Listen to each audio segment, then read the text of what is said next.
പൊരിച്ച പത്തിരി ഉണ്ടാക്കുന്നതിന് 1 ഗ്ലാസ് അരിപ്പൊടി, അതിനാവശ്യമായ വെള്ളം 1.5 ഗ്ലാസ് വെള്ളം,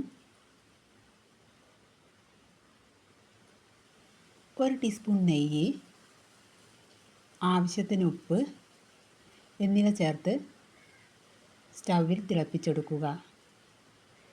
തിളച്ചതിന് ശേഷം അരിപ്പൊടി അതിലിട്ട് നന്നായി ഇളക്കുക.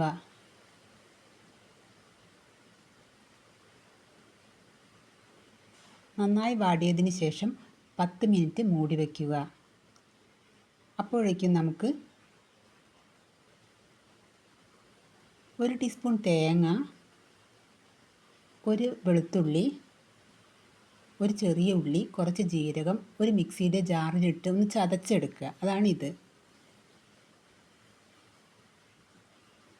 പിന്നീട് 1 ടീസ്പൂൺ റവ, 1.5 ടീസ്പൂൺ മൈദ, കുറച്ച് കരിഞ്ജീരകം.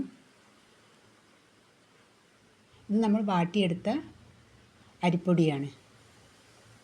10 മിനിറ്റ് കഴിഞ്ഞതിന് ശേഷം നമുക്ക് ഒരു പ്ലേറ്റിലേക്കിട്ട് ചതച്ച ആ തേങ്ങയും പിന്നെ മൈദപ്പൊടിയും റവയും കരിഞ്ജീരകവും എല്ലാം നന്നായി കുഴച്ചെടുക്കുക.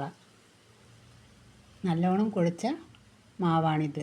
ഇനി നമുക്കത് ഷേപ്പാക്കിയെടുക്കാം. ഷേപ്പാക്കിയതിന് ശേഷം ചൂടുള്ള എണ്ണയിലിട്ട് പൊരിച്ചെടുക്കാം.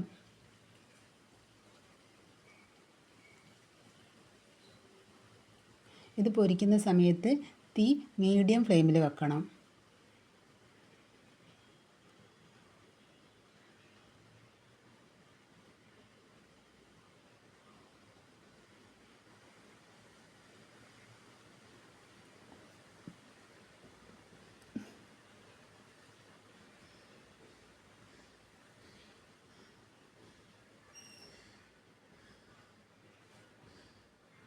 രണ്ട് സൈഡും നല്ലോണം വെന്ത ശേഷം നമുക്ക് അത് കോരിയെടുക്കാം.